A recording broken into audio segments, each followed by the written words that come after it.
Hi hello friends welcome back to my channel. So இன்றைக்கி நம்ம இந்த வீடியோவில் என்ன பார்க்க போகிறோம் அப்படின்னு பார்த்தீங்கன்னா, இனிமேல் ஜிகேல வந்து ஒவ்வொரு லெசனாக உங்களுக்கு ஒரு 10 கொஷின்ஸ் வந்து டெஸ்ட் இருக்கும் ஓகேங்களா. ஸோ ஒவ்வொரு லெசன்லேயும் 10 கொஷின்ஸ் வந்து டெஸ்ட் இருக்கும்.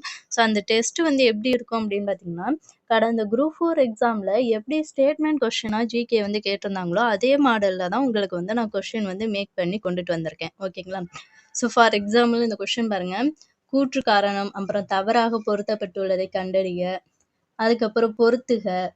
ஸோ இந்த மாதிரி ஃபார்மேட்டில் நான் கொண்டு வந்திருக்கேன் ஓகேங்களா. ஸோ தவறான வாக்கியம் இது. ஸோ இந்த மாதிரி ஃபார்மேட்டில் தான் கடந்த குரூப் 4 எக்ஸாமில் வந்து கேட்டிருந்தாங்க. ஸோ நம்ம இனிமே வந்து டெஸ்ட் ப்ராக்டிஸ் பண்ணுறோம் இந்த ஃபார்மேட்டில் தான் வந்து நம்ம டெஸ்ட்டும் வந்து எழுதி பார்க்கணும். ஸோ இப்படி நம்ம டெஸ்ட் ப்ராக்டிஸ் பண்ணால் மட்டும்தான் எக்ஸாம் அப்பயும் நம்மளால் வந்து அதை அனலைஸ் பண்ணி கரெக்டாக ஆன்சர் பண்ண முடியும் ஓகேங்களா.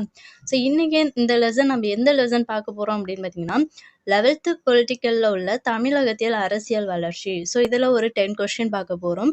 ஸோ இது 10 கேள்வி தானா அப்படின்னு பார்க்காதீங்க. ஸோ ஒவ்வொரு 10 கேள்வியிலையும் எத்தனை வினாக்கள் வந்து அடங்கியிருக்கு அப்படிங்கிறது உங்களுக்கு கொஷின் பார்க்கும்போதே தெரியும் ஓகேங்களா. ஸோ இது வந்து பார்ட் 1 வீடியோ. பார்ட் 2 வீடியோ பார்த்துட்டோம்னா இந்த தமிழகத்தில் அரசியல் வளர்ச்சி வந்து ஃபுல்லாகவே வந்து கம்ப்ளீட் பண்ணிடும் ஓகேங்களா. ஸோ ஆல்ரெடி இந்த லெசன் படிச்சிருப்பீங்க.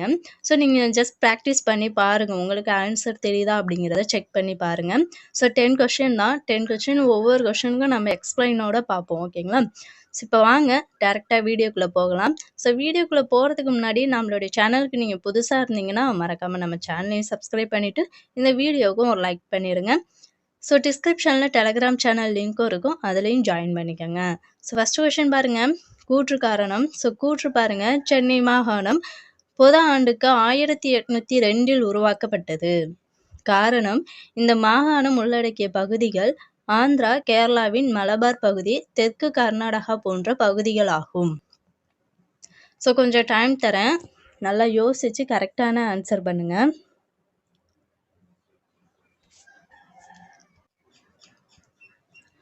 ஸோ ஃபஸ்ட்டு கொஷின் பாருங்கள். சென்னை மாகாணம் பொது ஆண்டு 1802 உருவாக்கப்பட்டது. காரணம், இந்த மாகாணம் பார்த்திங்கன்னா உள்ளடக்கிய பகுதிகள் ஆந்திரா, கேரளாவின் மலபார் பகுதி, தெற்கு கர்நாடகா போன்ற பகுதிகள் ஆகும்.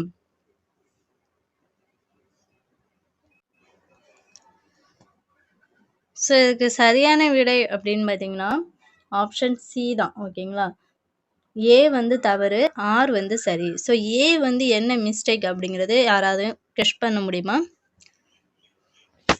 ஸோ ஏ பார்த்தீங்கன்னா சென்னை மாகாணம் வந்து 1802 அப்படின்னு இருக்கு ஓகேங்களா. ஸோ அது பார்த்தீங்கன்னா 1801 அப்படிங்கிறது தான் கரெக்டான விடை ஓகேங்களா. ஸோ அதில் வந்து அது மிஸ்டேக்காக இருக்குது, அதை பார்த்துக்கோங்க. ஸோ அதுக்கப்புறம் இந்த மாகாணம் உள்ளடக்கிய பகுதிகள் என்னென்ன அப்படின்னு பார்த்தீங்கன்னா ஆந்திரா, கேரளாவின் மலபார் பகுதி, அப்புறம் தெற்கு கர்நாடகா, ஒடிஷாவின் வடபகுதி, ஸோ அதுக்கப்புறம் லட்சத்தீவு. இது எல்லாமே பார்த்தீங்கன்னா இந்த பகுதிகள், அதாவது மாகாணம் உள்ளடக்கிய பகுதிகள் ஆகும் ஓகேங்களா. ஸோ ஃபஸ்ட்டு கொஸ்டின் எல்லாரும் கரெக்டாக ஆன்சர் பண்ணியிருப்பீங்க அப்படின்னு நம்புகிறேன். ஸோ இப்போ வந்து நெக்ஸ்ட் கொஸ்டின் போகலாம். பின் வருவனவற்றுள் தவறாக பொருத்தப்பட்டுள்ளவற்றை கண்டறிக. ஸோ இதில் வந்து எது தவறாக பொருத்தப்பட்டிருக்கு அப்படிங்கிறத பார்க்கணும். ஃபர்ஸ்ட் கொஸ்டின் பாருங்க. சென்னை வாழ் மக்கள் சங்கம் என்ற அமைப்பு தொடங்கப்பட்ட ஆண்டு வந்து 1882 இருக்கு. மகாராஷ்டிராவில் பிராமணர் அல்லாதோர் இயக்கத்தை தொடங்கியவர் வந்து வல்லபாய் பட்டேல் இருக்கு.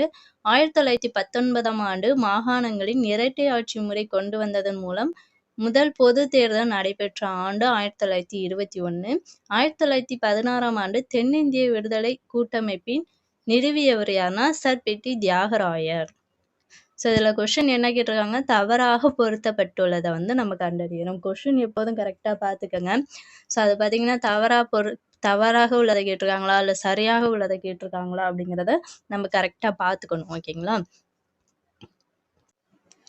ஸோ உங்களுக்கு கொஞ்சம் டைம் தரேன், இதை கரெக்டாக வந்து எது தவறாக பொருத்தியிருக்காங்க, அதாவது தவறாக உள்ளது எது அப்படிங்கிறத கண்டுபிடிச்சி ஆன்சர் பண்ணுங்கள்.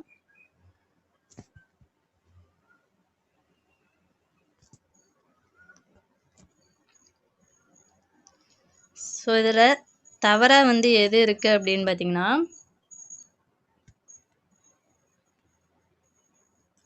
ஆப்ஷன் பி 2, 3 தான் தவறாக இருக்குது ஓகேங்களா. ஸோ இப்போ இது வந்து என்ன மிஸ்டேக் இருக்குது அப்படிங்கிறத பார்க்கலாமா. ஸோ ஃபஸ்ட்டு ஒன் பாருங்கள். சென்னை வாழ் மக்கள் சங்கம் என்ற அமைப்பு தொடங்கப்பட்ட ஆண்டு வந்து 1852 தான். மகாராஷ்டிராவில் பிராமணர் அல்லாதோர் இயக்கத்தை தொடங்கியவர் யாரு? வல்லபாய் பட்டேலா? கிடையாது. ஓகேங்களா. மகாராஷ்டிராவில் வந்து பிராமணர் அல்லாதோர் இயக்கத்தை தொடங்கியவர் யாரு அப்படின்னா ஜோதிபாய் பூலே. ஓகேங்களா. ஜோதிபா பூலே தான் வந்து கரெக்டான ஆன்சர் அதுக்கு செகண்ட் ஒன்னுக்கு. 1919 ஆண்டு மாகாணங்களின் இரட்டை ஆட்சி முறை கொண்டு வந்ததன் மூலம் முதல் பொது தேர்தல் நடைபெற்ற ஆண்டு எப்போது? ஸோ முதல் பொது தேர்தல் பார்த்தீங்கன்னா 1920. ஓகேங்களா. 1920 தான் இதுக்கு சரியான விடை. அப்போ வந்து 2, 3 தான் வந்து தவறா இருக்கு. ஃபோர்த் ஒன் பாருங்க. 1916 ஆண்டு தென்னிந்திய விடுதலை கூட்டமைப்பை நிறுவியவர் யாருன்னா சர் பிட்டி தியாகராயர். ஸோ இதை வந்து நிறுவியவர்கள் அப்படின்னு கூட கேட்பாங்க. ஓகேங்களா. 1916 ஆண்டு தென்னிந்திய விடுதலை கூட்டமைப்பை நிறுவியவர்கள் யாரு அப்படின்னு கேட்டால் டாக்டர் டி.எம். நாயர், சர் பிட்டி Thyagarayar, doctor C. Natesanar. So இதெல்லாம் வந்து நிறுவியவர்கள். ஓகேங்களா.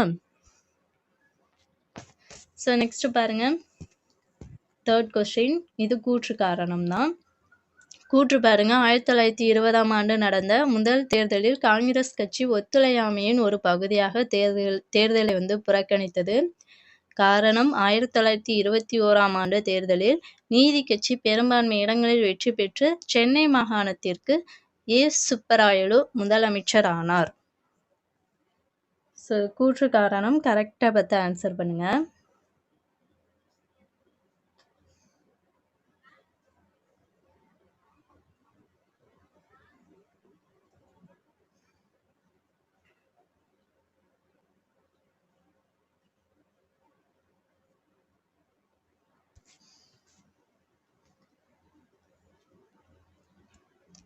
ஸோ ஆன்சர் கண்டுபிடிச்சிருப்பீங்க அப்படின்னு நம்புகிறேன். ஸோ இது பார்த்தீங்கன்னா ஆப்ஷன் ஏ சரி, ஆர் தவறு. ஸோ ஆர் வந்து என்ன தவறு அப்படின்னா ஃபர்ஸ்ட் ஒன் கூற்ற பாருங்க. 1920 ஆண்டு நடந்த முதல் தேர்தலில் காங்கிரஸ் கட்சி ஒத்துழையாமையின் ஒரு பகுதியாக தேர்தலை வந்து புறக்கணித்தது. ஓகேங்களா. ஸோ இந்த ஆப்ஷன் வந்து கரெக்ட் தான். காரணம் பார்த்தீங்கன்னா 1921 ஆண்டு தேர்தலில் நீதி கட்சி பெரும்பான்மை இடங்களில் வெற்றி பெற்று சென்னை மாகாணத்திற்கு சுப்பராயலை வந்து முதலமைச்சராக்குனாங்க. ஸோ அந்த ஆண்டு தான் வந்து ராங்கா இருக்கு. ஓகேங்களா. 1920 தான் வந்து சரியான ஆண்டு.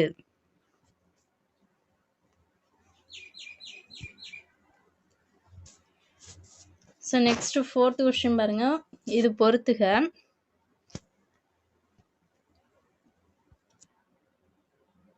பிரான்சிஸ் ஒயிட் எல்லிஸ்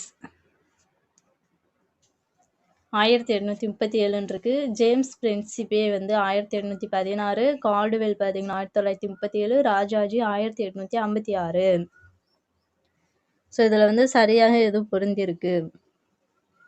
சரி, பொறுத்துக.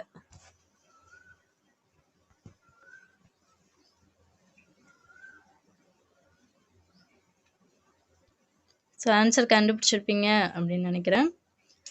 ஸோ ஆன்சர் பார்த்துடலாம். ஸோ இது சரியான விட ஆப்ஷன் ஏ தான். ஓகேங்களா. பிரான்சிஸ் ஒயிட் எல்லிஸ் பார்த்தீங்கன்னா 1816. ஓகே, 1816. ஜேம்ஸ் பிரின்சிபே வந்து 1837.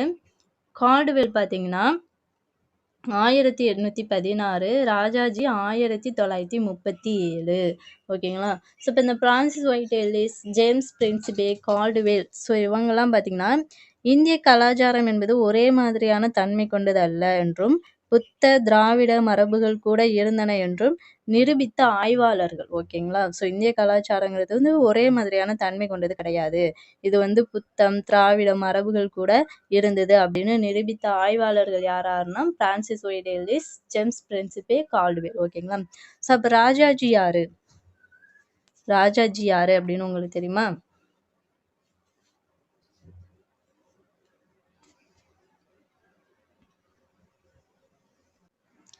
ஸோ ராஜாஜி இவர் பார்த்தீங்கன்னா 1937 ஆண்டு வந்து முதலமைச்சராக தேர்ந்தெடுக்கப்பட்டார். ஓகேங்களா. So next fifth question. So உங்களுக்கு வந்து கொஸ்டின்ஸ் எல்லாமே நல்லா ஒர்த்தாக இருக்குது அப்படின்னு நினச்சிங்கன்னா வீடியோவுக்கு மறக்காமல் ஒரு லைக் பண்ணிவிட்டு அப்படியே பாருங்கள். ஸோ ஃபிஃப்த் கொஸ்டின் பாருங்கள். நீதி கட்சி பற்றிய தவறான வாக்கியத்தை தேர்வு செய்க. தவறான வாக்கியம். ஸோ ஃபர்ஸ்ட் ஒன் ஸ்டேட்மெண்ட் பாருங்க. ஆங்கில இதழான நீதி என்ற பெயரின் அடிப்படையிலேயே நீதி கட்சி என பெயரிடப்பட்டது. செகண்ட் ஒன், இவர்களின் ஓயாத முயற்சியினால் பிராமணர் அல்லாதவருக்கு சட்டமன்றத்தில் இடஒதுக்கீடு பெற்றுத்தராமல் இருந்தது. தேர்ட் ஒன் பாருங்க. பிராமணர் அல்லாதோரின் கோரிக்கைகளுக்கு ஆதரவாக பொது கருத்தை உருவாக்குதல். ஃபோர்த் ஒன், 1921ஆம் ஆண்டு தேர்தலில் நீதி கட்சி பெரும்பான்மை இடங்களில் வெற்றி பெற்று சென்னை மாகாணத்திற்கு சுப்பராயலை முதலமைச்சராக்கியது. ஸோ இதுல தவறான வாக்கியம் இது.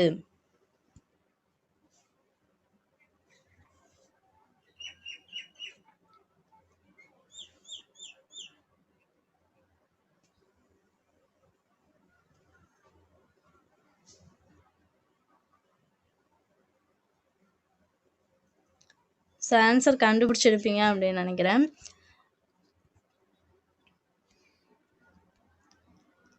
ஸோ இதில் தவறா எது இருக்குது அப்படின்னு பார்த்தீங்கன்னா ஆப்ஷன் டி தான். ஓகேங்களா, 2ம் 4வது ஸ்டேட்மெண்ட்டும் தான் தவறாக இருக்குது. ஓகேங்களா. ஸோ செகண்ட் ஒன் பாருங்க. இவர்கள் நோயாத முயற்சினால் பிராமணர் அல்லாதவருக்கு சட்டமன்றத்தில் இடஒதுக்கீடு பெற்றுத்தராமல் இருத்தல் அப்படின்னு இருக்கு இல்லையா.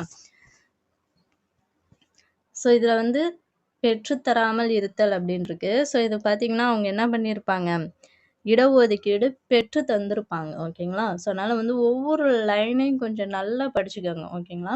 ஸோ இந்த மாதிரி கூட ட்விஸ்ட் வைப்பாங்க. டிஎன்பிஎஸ்சியை நம்பவே முடியாது. அதனால் ஒவ்வொரு லைன் நல்லா டீப்பாக படிச்சுக்கோங்க. ஸோ ஃபோர்த் ஒன் என்ன தப்பு, ஆல்ரெடி ஏற்கனவே பார்த்த கொஷின் தான். 1920 அப்படின்னு வரும். ஓகேங்களா. ஸோ நான் ஏன் திரும்ப திரும்ப இந்த கொஷின் வைக்கிறேன் அப்படின்னா மோஸ்ட் இம்பார்ட்டன்ட் கொஷின்ஸ் அது. ஓகேங்களா. ஸோ அந்த ஆண்டில் நிறையா பேர் மிஸ்டேக் பண்ணுவீங்க. அதனால தான் திரும்ப திரும்ப அந்த கொஷின் வச்சுருக்கேன். 6th கொஸ்டின் பாருங்க. கூற்று காரணம். கூற்று பாருங்க. இந்தியை கட்டாய பாடமாக்குவது எதிர்த்து தமிழ் மொழி மற்றும் பண்பாட்டை அழித்து வட இந்திய ஏகாதிபத்தியை நிறுவும் முயற்சி என கூறியவர் பெரியார் ஆவார். காரணம், இந்தி திணிப்பு என்பது திராவிடர்களை அடிமைப்படுத்தி ஆரியர்களின் மேலாதிக்கத்தை நிறுவுவதற்கான முயற்சி என்று கூறினார்.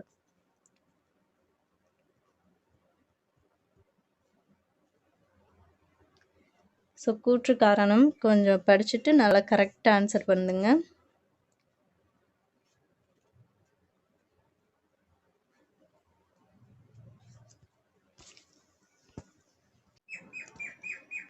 ஸோ இந்த ஸ்டேட்மெண்ட் பார்த்தீங்கன்னா ஏபி ரெண்டுமே சரிதான். மேலும் ஆறானது ஏக்கான ஒரு சரியான விளக்கமாகும். 7th question. கூற்று. பெரியார் 1939ஆம் ஆண்டு இந்திய எதிர்ப்பு போராட்டத்திற்காக சிறையில் அடைக்கப்பட்டு இருந்தபோது நீதி கட்சியில் தலைவராக தேர்ந்தெடுக்கப்பட்டார். காரணம், நீதி கட்சி 1938ஆம் ஆண்டு தமிழ்நாடு தனி நாடாக வேண்டும் என்ற தீர்மானத்தை இயற்றியது.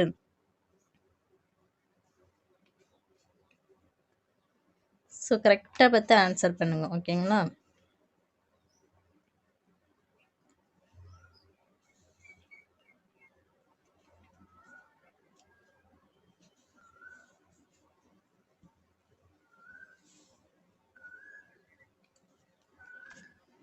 ஸோ ஆன்சர் கண்டுபிடிச்சிருப்பீங்க அப்படின்னு நினைக்கிறேன். ஸோ இது பார்த்தீங்கன்னா சரியான விடை என்ன அப்படின்னா ஏ தவிர ஆர் சரி. ஸோ இதுலேயே உங்களுக்கு ஆப்ஷன்லேயே இருக்குது. ஓகேங்களா. ஸோ அதாவது இந்த கொஷின்லேயே உங்களுக்கான விடை இருக்குது. கரெக்டாக நீங்கள் அனலைஸ் பண்ணியிருந்தீங்கன்னா சூப்பராக ஆன்சர் பண்ணியிருக்கலாம். ஸோ என்ன அப்படின்னு பார்த்தரலாம். ஸோ இப்போ எதுக்கு ஏ தவறு அப்படின்னு பார்த்துருவோமா. பெரியார் 1939ஆம் ஆண்டு இந்திய எதிர்ப்பு போராட்டத்திற்காக சிறையில் அடைக்கப்பட்டு இருந்தபோது நீதி கட்சி தலைவராக தேர்ந்தெடுக்கப்பட்டார். ஸோ இதில் ஆண்டு தப்பு. 1938 தான் சரியான விடை. ஓகேங்களா. அப்போ செகண்ட் ஒன் காரணம் நீதி கட்சி. நான் சொன்னேன்னா இங்கே கொஸ்டின்லேயே இருக்கு. 1938ஆம் ஆண்டு தமிழ்நாடு தனி நாடாக வேண்டும் என்ற தீர்மானத்தை இயற்றியது அப்படின்னு சொன்னேன் இல்லையா. ஸோ அதனால் நமக்கு இந்த மாதிரி ட்விஸ்டடாக கொஷின்லேயே ஆன்சர் வைப்பான். நம்ம தான் கரெக்டாக பார்த்து ஆன்சர் பண்ணணும். So next 8th question. நீதி கட்சி பற்றி சரியான வாக்கியத்தை தேர்வு செய்யணும். ஸோ ஃபஸ்ட்டு ஸ்டேட்மெண்ட் பாருங்கள். பல்வேறு ஏற்ற இறக்கம் இருந்த போதிலும் நீதி கட்சி 1923 முதல் 1937 வரை தொடர்ச்சியாக அதிகாரத்தில் இருந்தது. செகண்ட் ஒன், வகுப்பு வாரி அரசாணை மூலம் ஒவ்வொரு பிராமணர் அல்லாத பிரிவினருக்கும் அனைத்து துறைகளிலும் போதுமான வாய்ப்புகள் உறுதிப்படுத்தப்படவில்லை. தேர்ட் ஒன் பஞ்ச மக்களுக்கு நிலத்தை ஒதுக்கீடு செய்து கொடுத்தனர். ஃபோர்த் ஒன் மதிய உணவு திட்டத்தை பரிசோதனை முறையில் கொண்டு வந்தது. ஸோ இதில் வந்து எந்த ஸ்டேட்மெண்ட் சரியானது? கொஷின் என்ன பண்ணுறாங்க, நீதி கட்சி பற்றிய சரியான வாக்கியம்.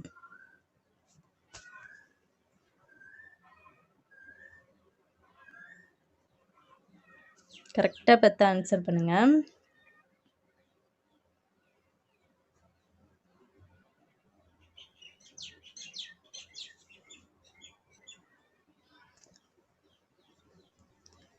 ஸோ ஆன்சர் பார்த்தீங்கன்னா சரியான ஸ்டேட்மெண்ட் வந்து 3, 4 மட்டும்தான். Option C. ஓகேங்களா? ஸோ ஃபர்ஸ்ட் ஒன் ஸ்டேட்மெண்ட் பாருங்க. பல்வேறு ஏற்ற இறக்கம் இருந்த போதிலும் நீதி கட்சி 1923 இருக்கு இல்லையா? ஸோ அது 1921 வரும். ஓகேங்களா? ஸோ 21 முதல் 1937 வரை தொடர்ச்சியாக அதிகாரத்தில் இருந்தது. ஓகேங்களா? இப்போ செகண்ட் ஒன் ஸ்டேட்மெண்ட் என்ன தப்பு அப்படின்னா, வகுப்புவாரி அரசாணை மூலம் ஒவ்வொரு பிராமணர் அல்லாத பிரிவினருக்கும் அனைத்து துறைகளிலும் போதுமான வாய்ப்புகளை உறுதிப்படுத்தப்படவில்லை அப்படின்னு இருக்கு. ஸோ அனைத்து துறைகளிலும் போதுமான வாய்ப்புகளை வந்து அவங்க என்ன பண்ணாங்கன்னா உறுதிப்படுத்தி தந்திருப்பாங்க. ஓகேங்களா? ஸோ 9th கொஸ்டின், இதுவும் நீதி கட்சி சம்பந்தமானது தான். நீதி கட்சி ஆட்சியின் கீழ் முக்கிய சீர்திருத்தங்கள் பற்றிய தவறான வாக்கியம். தவறான வாக்கியம் என்ன அப்படிங்கிறத கண்டுபிடிங்க. ஃபர்ஸ்ட் ஸ்டேட்மெண்ட், கூட்டுறவு சங்கங்கள் மேம்படுத்தப்பட்டன. மிராசுதாரர்கள் முறை ஒழிக்கப்பட்டது. அண்ணா பல்கலைக்கழகம் மற்றும் ஆந்திரா பல்கலைக்கழகம் ஆகியவை உருவாக்கப்பட்டது. ஆற்று நீர் பாசன திட்டங்கள் உருவாக்கப்பட்டன. ஸோ இதில் வந்து தவறாக உள்ள வாக்கியம் எது அப்படின்னு கண்டுபிடிக்கணும்.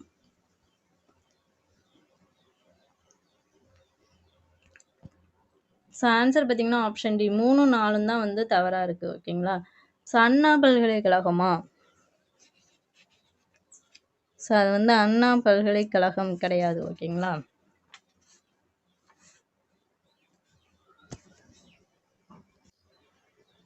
ஸோ அது பார்த்தீங்கன்னா அண்ணாமலை பல்கலைக்கழகம். அண்ணாமலை பல்கலைக்கழகம் வந்து ஆந்திரா பல்கலைக்கழகம் ஆகிய வந்து உருவாக்கப்பட்டன. ஆற்று நீர் பாசனம் கிடையாது, வெறும் நீர்ப்பாசன திட்டம் தான். ஓகேங்களா? ஸோ நீர்ப்பாசன திட்டங்கள் உருவாக்கப்பட்டன. So next 10th final question, பின்வருவனவற்றுள் சரியாக பொருத்தப்பட்டுள்ளதை வந்து கண்டறியணும். ஃபர்ஸ்ட் ஒன் பாருங்க, சென்னை மாகாணத்தில் இந்து சமய அறநிலை வாரியத்தை அமைத்த கட்சி காங்கிரஸ் கட்சி அப்படின்னு இருக்கு.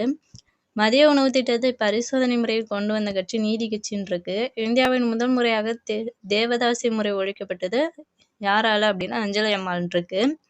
பெண்களுக்கு வாக்குரிமை கொண்டு வந்த கட்சி நீதி கட்சின்னு இருக்கு. ஸோ இதில் வந்து சரியா பொருந்தியுள்ளது எது?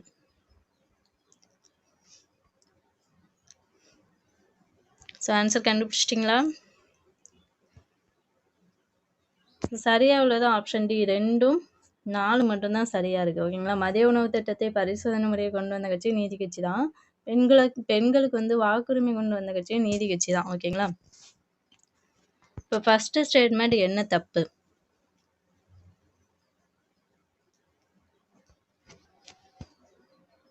சென்னை மாகாணத்தில் இந்து சமய அறநிலை வாரியத்தை அமைத்த கட்சி எது அப்படின்னா, ஸோ அதுவும் வந்து நீதி கட்சி தான் வரும். ஓகேங்களா? அதே மாதிரி இந்தியாவின் முதல் முறையாக தேவதாசி முறை ஒழிக்கப்பட்டது யாரால? ஸோ ரொம்ப முக்கியமான ஒரு விஷயம், தேவதாசி முறை வந்து யாரால் ஒழிக்கப்பட்டது அப்படின்னா டாக்டர் முத்துலட்சுமி. ஸோ இவங்களால தான் தேவதாசி முறை வந்து ஒழிச்சிருப்பாங்க. ஓகேங்களா?